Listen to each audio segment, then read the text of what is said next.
To shift culture, we need to address these, and the following three arenas are important to this end. So these are the three big categories, but there are three different arenas that we need to look at to address these issues. These three key arenas that will help shift culture. Again, we shift culture away from use, away from this lack of resiliency towards a prevention-focused, more resilient culture. These three key arenas are the cognitive domain, the affective domain, and the judicial domain. And we're going to unpack these as we go through this evening. The first one, the cognitive domain, arena one. Now the cognitive domain, I'd like to start with cogent cognition. Even as we've seen tonight with the answers to the questions, intuitively everyone knows taking an illicit substance, a psychotropic toxin into one's body, regardless of some of the maybe potential positive side effects of feeling euphoric, having a buzz, feeling relaxed or whatever, the ramifications of these substances are quite disturbing. And we see the outcomes of this all the time, behaviourally, relationship breakdown, familial dysfunction, productivity issues, crime, it just goes on and on and on. So we intuitively know that drug use is just not a good thing. It's not smart for your health, for productivity, for relationships, just not smart. So why isn't there this cogency when it comes to the cognitive domain? I mean, the evidence is there. Sure, there's fluffy bits of evidence around, but it makes you fun and it could have some beneficial side effects. So there's this new era where the information is being reworked away from cogency, clarity and clear understanding, to this kind of grey, what if and maybe sort of agnostic space, which is absolutely bizarre. So it creates this sense of, I'm not sure. So it needs to be clear, logical and consistent. And we believe the evidence is clear, logical and consistent, that drug use is something that needs to be prevented, at the very least prevented. Now the next part of that, of course, in doing that, is we need to arrest and reverse the cognitive dissonance in the message and the communication. Now the cognitive dissonance is this confusing message that comes through. We penned a white paper about 3 years ago called Will the Real Drug Policy Emphasis Please Stand Up, which can be found on our website.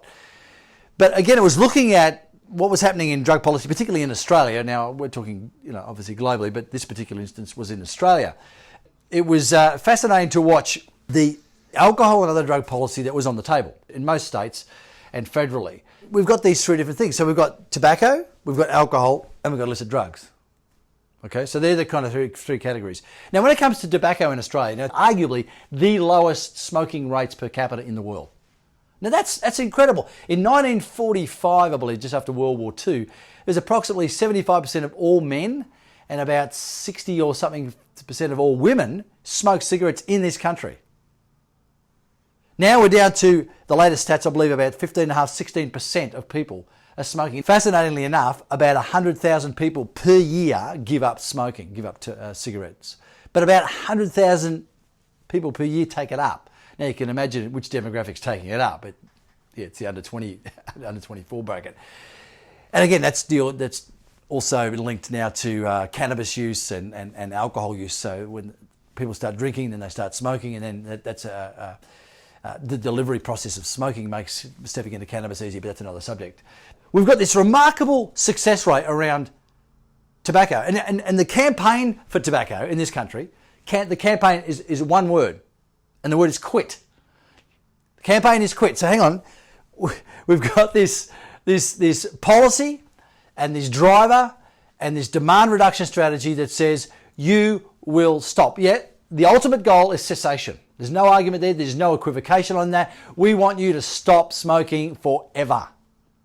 We know there's a journey to that end. We know it can be difficult. There can be a stop and start, and that's all in the messaging. That's all in the process moving forward. No one's arguing that it's not difficult, that it's going to be tough, and nicotine is one of the hardest drugs to get off. And because tobacco is a legal substance and has been socially acceptable for so long, of course, that was why it was entrenched. So we've taken a socially acceptable legal drug, we've put in place demand reduction drivers, set up a campaign called Quit, and it's worked.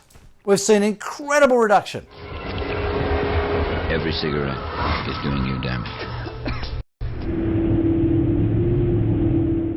With alcohol, the policy mantra is moderate, moderate, moderate. Now, I'm not here to debate whether that's a reasonable one or not, but here we have two socially acceptable drugs, tobacco and alcohol. Alcohol is now arguably doing more damage than cigarettes has ever done. But the same policy framework, alcohol, another drug, policy framework is moderate. But when it comes to illegal drugs, when it comes to illicit substances like, ecstasy, cannabis, heroin, crystal meth, the policy mantra seems to be use but don't die, use but don't die, use but don't die. You can't help it, use it safely, but just don't die. So hang on a minute. One is quit, stop, one is moderate, and one is keep using because you can't help it and we can't stop it. Just stay alive while you use, and we're going to help you do that.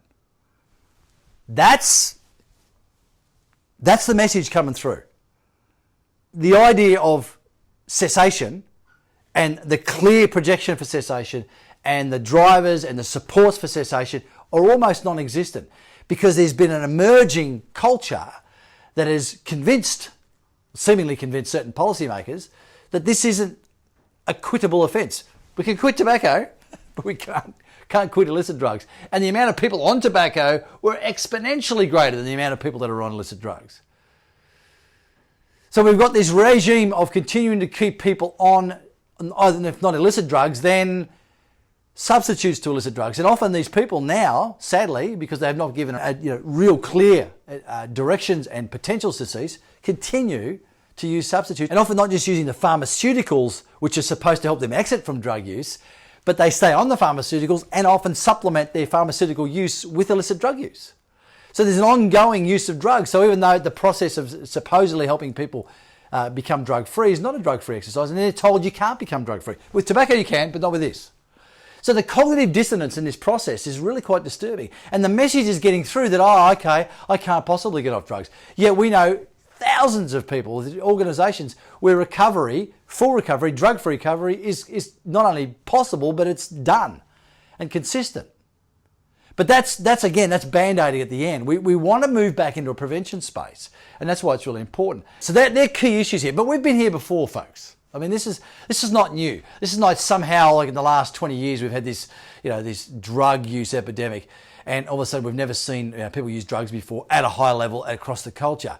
What's concerning though is that this culture in this generation at this time, the messages around drug use have become more permissive and more give up than ever before. And the give up isn't, it's too hard. It's more, we don't want to make the tough choice. We want to try and make the simple easy.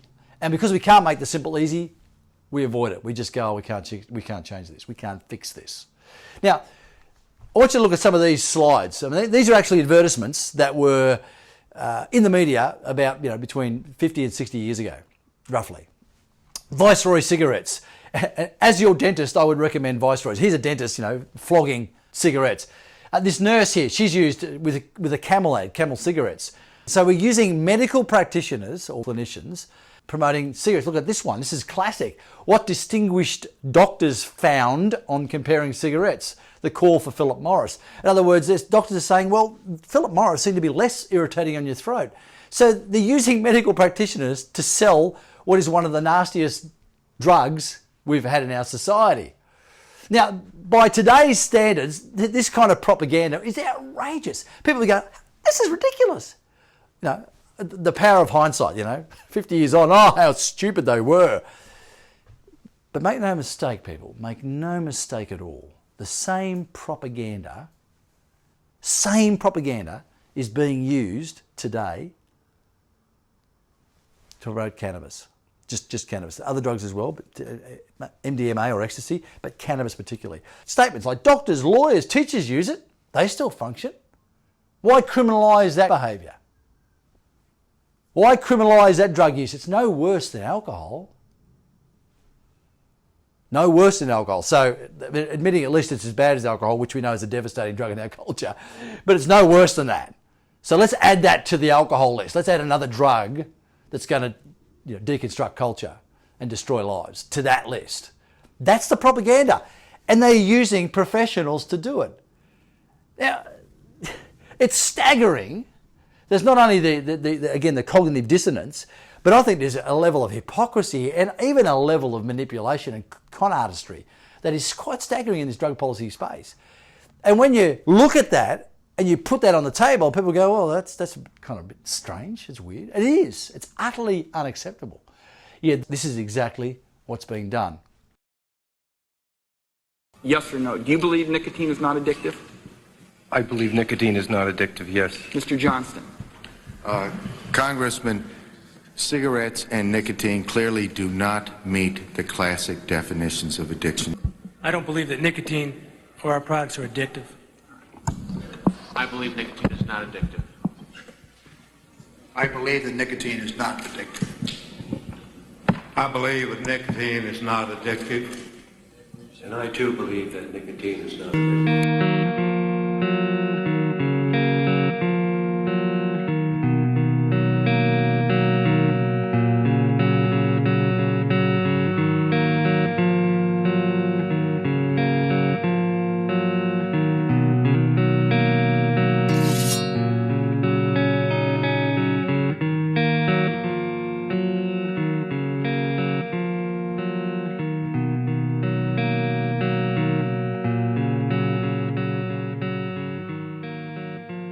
We have to recognize the fact that the vast majority of people who use tobacco products don't fall victim to lung cancer or any of the other diseases that have been linked with the use of the product. A relatively benign substance that millions of adults in this country use responsibly. Who's using a substance that doesn't kill, doesn't addict. And whether it's aspirin or sweeteners or swordfish. Ice cream is not good for you. Would you make ice cream illegal? That's pure fat.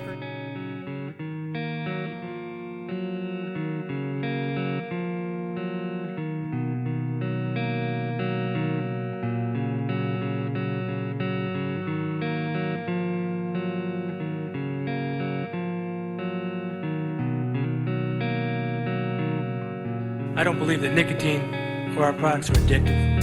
I believe nicotine is not addictive. I believe that nicotine is not addictive. I believe that nicotine is not addictive.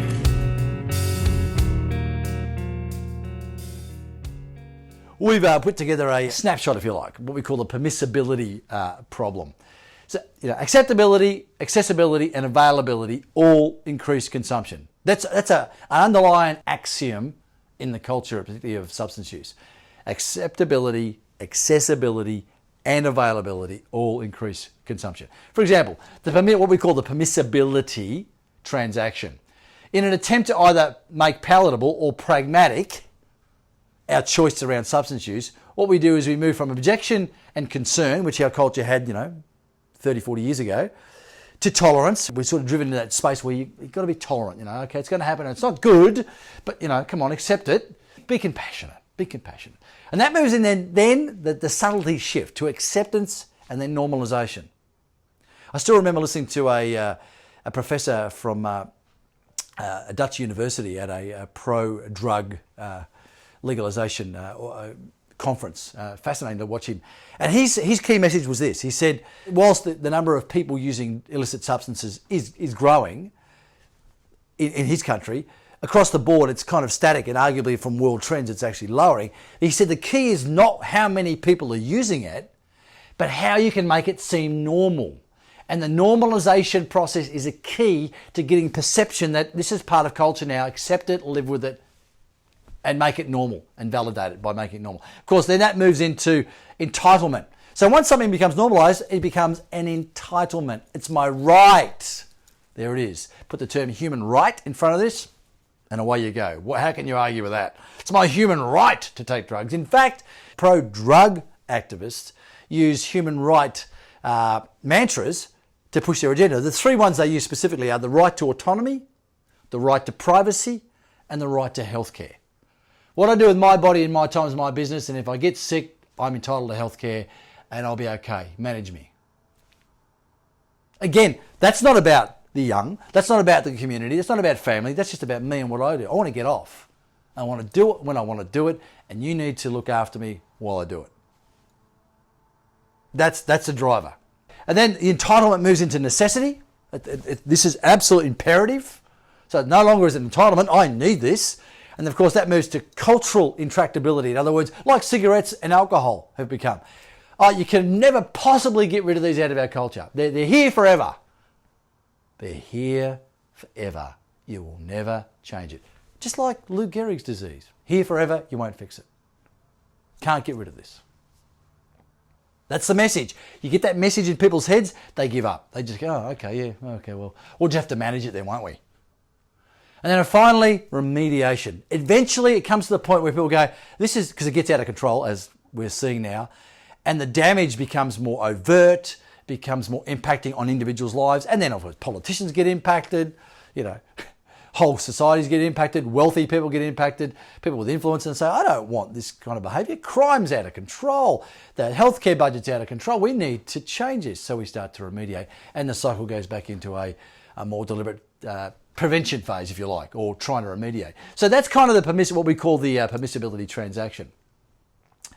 But one of the key factors in this, and again, underlying all this, is a lack of understanding in the emerging culture. Again, that resiliency. And part of developing resiliency is understanding knowledge and wisdom, and getting a good contextual understanding of and clear thinking around substances. But when you're listening to propaganda, you're listening to your peers, you're listening to the socially acceptable messages, it's intractable. You can't help it. It's always going to be here. It's normal. It's all right. It's all right. Hey, my peers do it, and they're not dead. When those messages keep coming through and the young aren't being taught differently, they're just being taught, oh, well, you're probably going to use drugs by a growing number of drug educators, this inevitability of drug use. You're going to use drugs. You can't help it. Just be careful when you use them and try not to die or try not to get sick or hurt someone else. So try this and try that. Hang on a minute. So the message comes through. On top of that is this level of ignorance in young people, their inability to pick up the cues because they've not been taught to think critically. They've been taught to think based on whatever mood, urge, taste or symptom tends to drive them. Whatever mood, whatever urge, whatever taste, whatever symptom, that's the call. Now, that's borne out by the data. It's not just an opinion. That's borne out by the data. Now, it's interesting. The UK and Wales, they did a alcohol ads and use survey of about 2,300 kids. Now, that's a big sample group. And it was interesting that it looked at under 18s, showing if they were aware of what's called below-the-line alcohol advertising. Now, this is the alcohol advertising, right? Not the online propaganda around drug use, which is now in Australia, for example.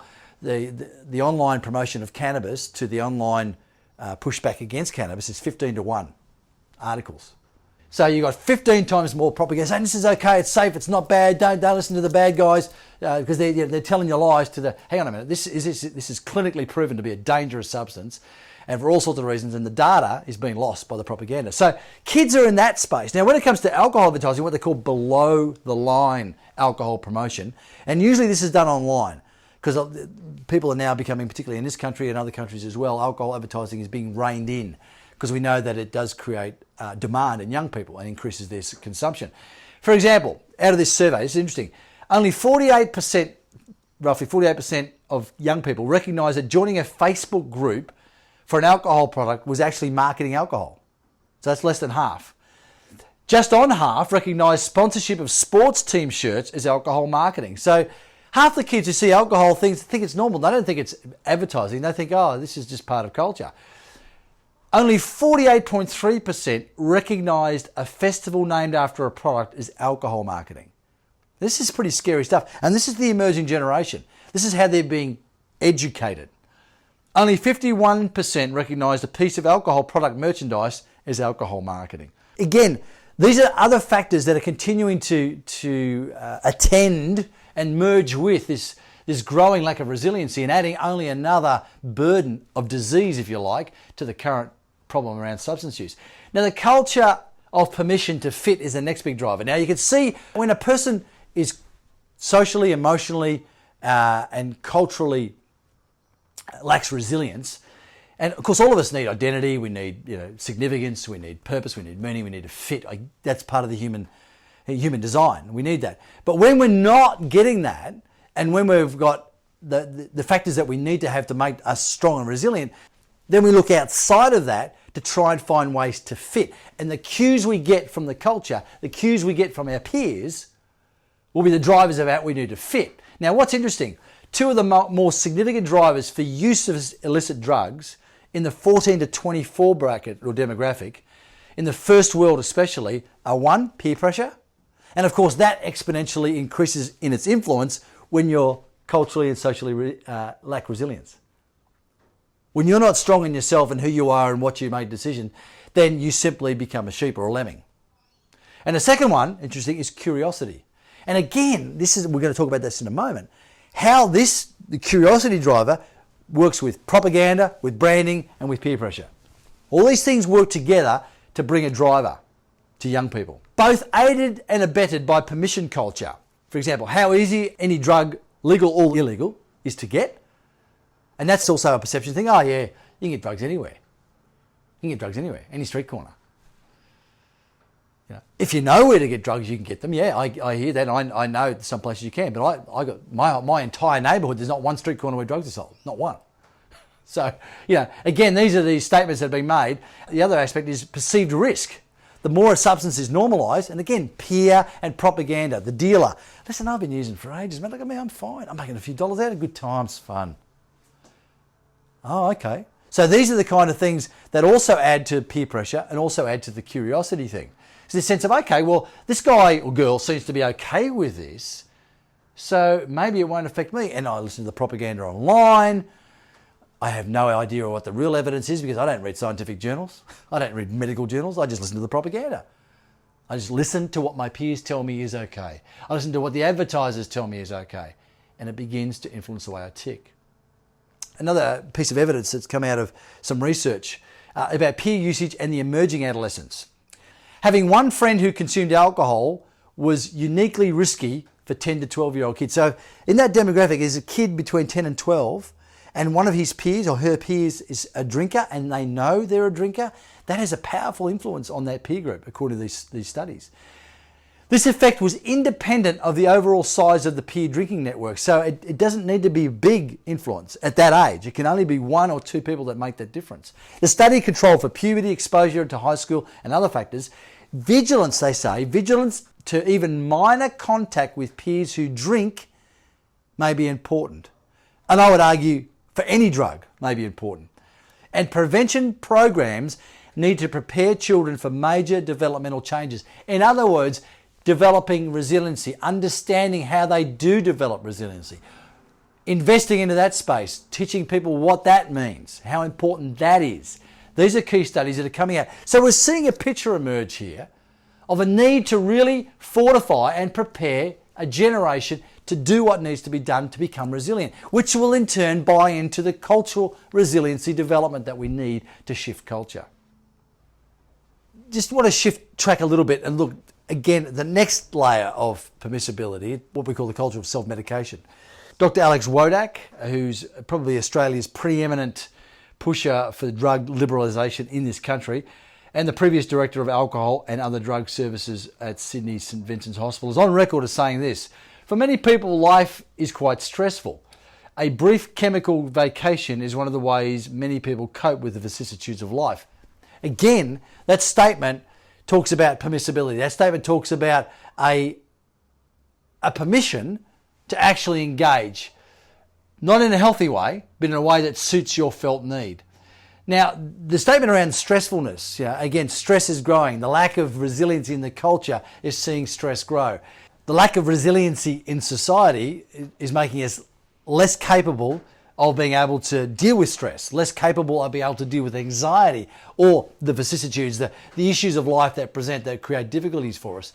And so therefore, when we have those moments, I need a break, I don't need to deal with the problem, I just need to take a chemical time out. And that's normal, and that's all right. We've done that with alcohol for years. We hear people talk about it all the time. After a long, hard day, do you need a shot? I need a couple of beers, I need a shot, I need a glass of wine to manage my stress. And arguably, there's about 2.1 million Australians who do that every year with alcohol. So he's just saying, what's the difference? Add that as well. This all buys into the lack of resiliency in the culture, the capacity to do this, but adds another level of permissibility. You need to manage this, so therefore it's your right to do it however you choose. I want you to now look at what that taking a chemical time out, getting a buzz, trying to manage your stress, young people anxiety. I want you to look at what that permission can do to waste a life. Check out these clips from the Montana Meth Project. Yeah, my parents think I'm sleeping at your house. Yeah, I'm just jumping in the shower. Okay, bye.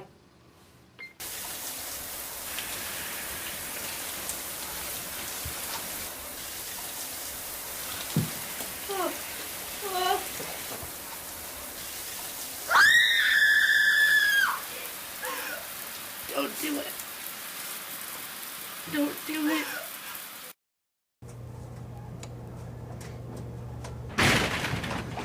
Give me money!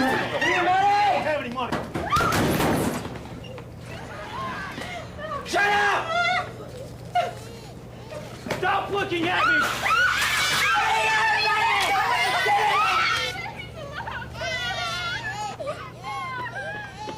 This wasn't supposed to be your life!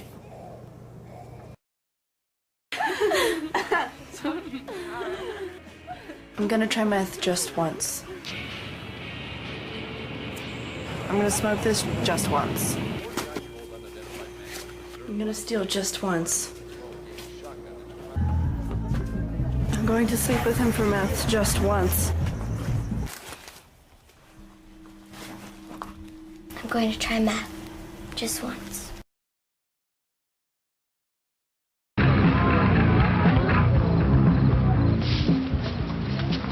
Hey, what about me? Hey, what about you? Oh, come on. Give her some. Yeah, give me some. All right. You want meth, kid?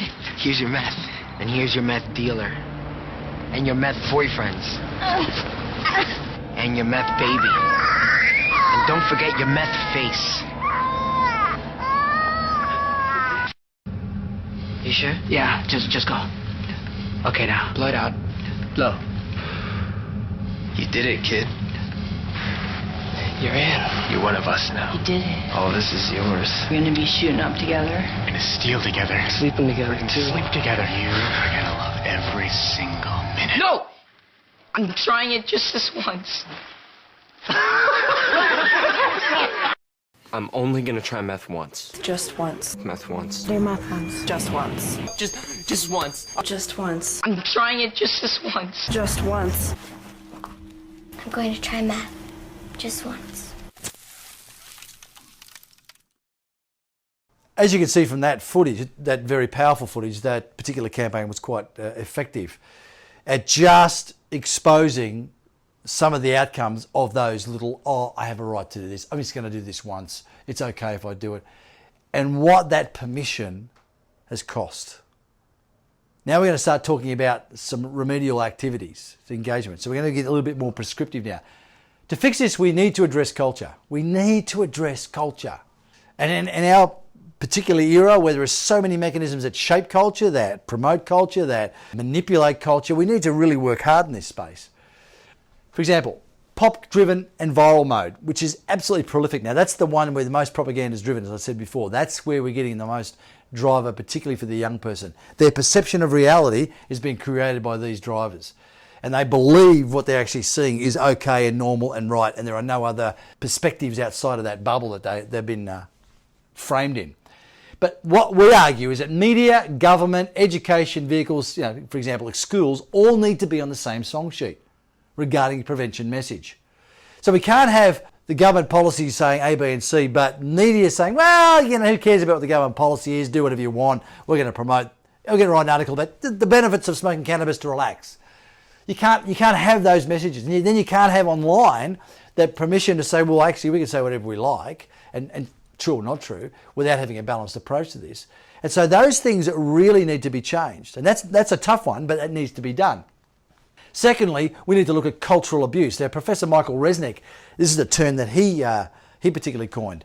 And he's talked about what cultural abuse looks like from the perspective of a young person. For example, we know what physical abuse, with the term physical abuse, what that sort of conjures in our own minds. It's the idea of being assaulted, verbal abuse, obviously insults, emotional abuse, being manipulated or in a family environment being really tormented. But cultural abuse is really fascinating, and this is the one we steer clear of. Because what Resnick was sort of positing in his roundabout thesis was that what we've done is we've taken what used to be a cultural responsibility to give young people a framework to work in, an understanding of process, of order, what is fair and right and good, what morality might look like, giving them that framework and helping them develop and grow in it. And we've said, no, all that's gone. Or worldview, it's all disappeared. The responsibility is now all on you to create that.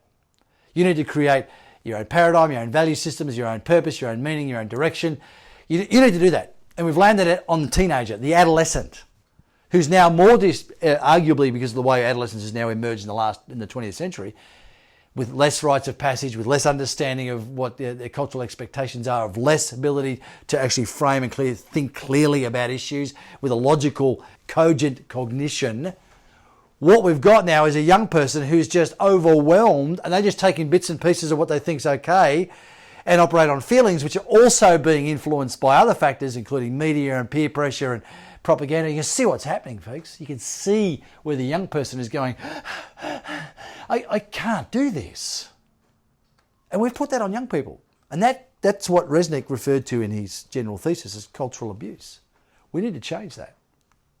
The permission model must be actively worked against. Again, I know I'm repeating myself, but really important. We need to actively work against this permission model. Look, it's your right, it's okay, it's normal. We need to work against that. It's not right, it's not okay, this is not normal. There's nothing about this that's going to benefit you or the society.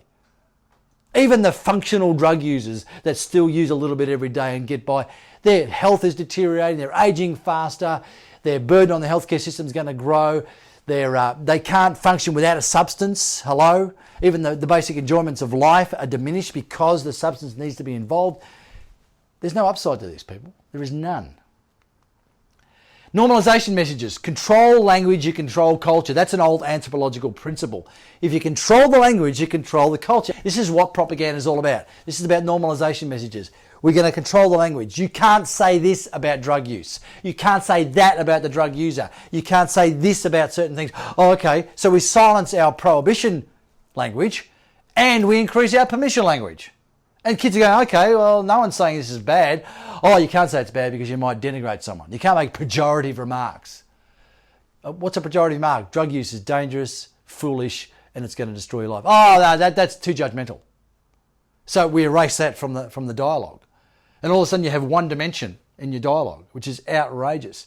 And of course, prefacing everything you say or want to do with the term human right makes everything okay. You see it now even in all sorts of debates. Anyone wants something, they think that they feel they need, they just say, it's my human right to. And when it comes to drug use, this is prolific. It's my human right to do what I want. It's my human right to put into my body what I want. Stuff everybody else. My concern and our concern, and a sad thing, a sad emergence in all this, is the question that we're not asking is, what about our right to be human? And for our young people to grow up to understand what it is to be uniquely human, substance-free first. What do we need to do to fix this? Continue with culture. We need to obviously address, as I said before, I'll say it again, the communication mantras.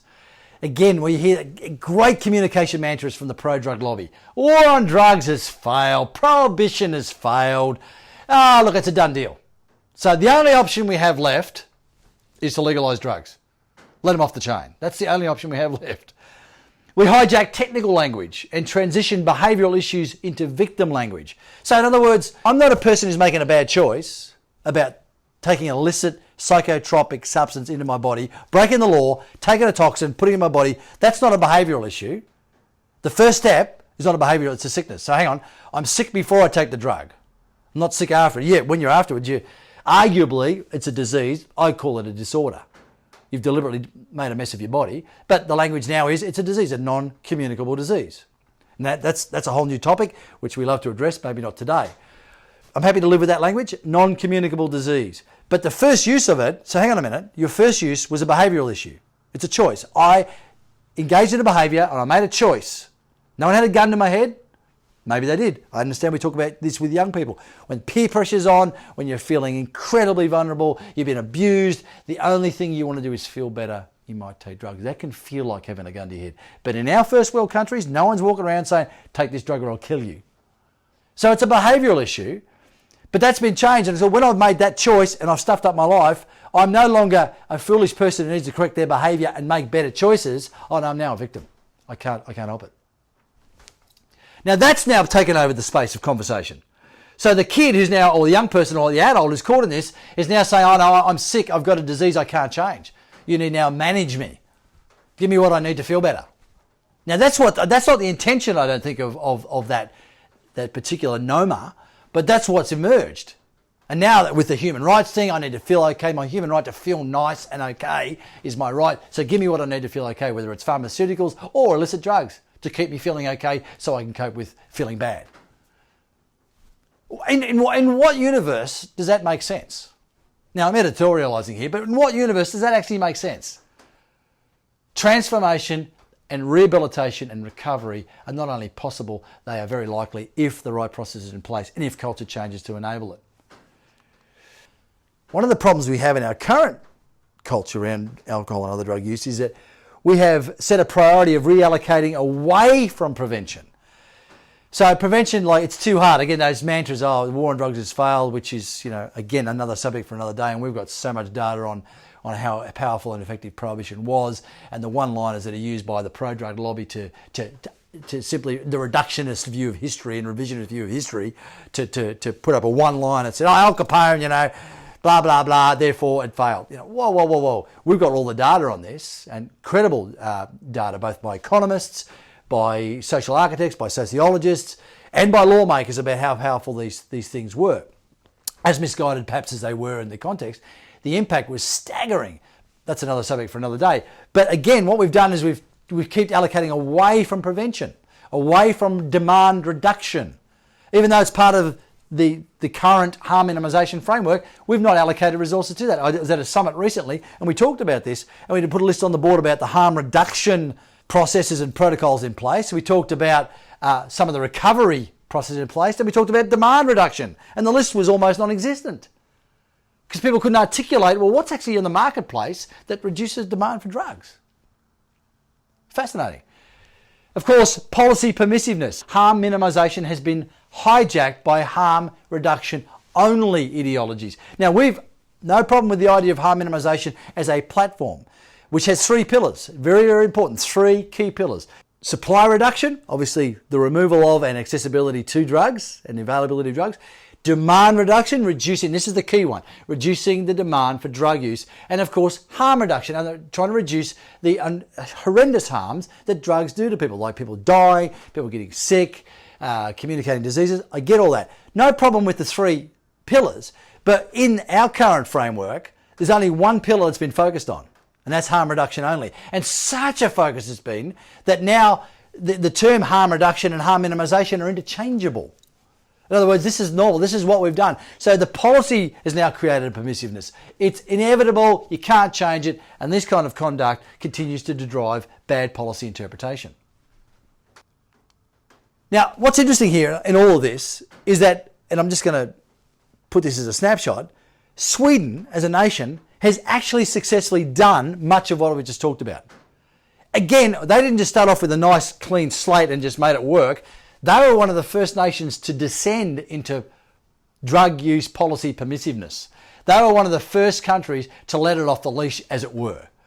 Make it, decriminalise it, make it easy to get, back in the 60s and 70s, and it was a disaster. And this country has worked incredibly hard in all the arenas that I've talked about, and some other ones, to arrest the problem and bring it back to a place where now they are one of the lowest illicit drug use rates in the entire world. Right? Sure, it's there, but just like Lou Gehrig's disease, it's there, but we're working on it and we're winning. If we choose to make the absolute determination to have a society free of drugs. One of the architects of that successful policy, when he introduced this and looked at the devastation of that liberal drug policy and wanted to change it, Niels made this quote. I thought this was brilliant. I thought it was brilliant. And it was one of the key, not the only one, but one of the cornerstones of the policy understanding of philosophy. He said this: to combat drug epidemics by means of individual treatment of addicts is like attacking malaria by hunting mosquitoes. It can occupy an enormous number of people, but the effect is negligible. What is required is drainage of the marshes. That's what we need to do. That's why we've talked about the cultural recalibration. That's why we've talked about the need to engage in developing cultural resiliency. Because unless we drain that marshes, by doing that, we're going to continue to have this ongoing problem, which will seem to be intractable because we refuse to do the simple but not easy thing.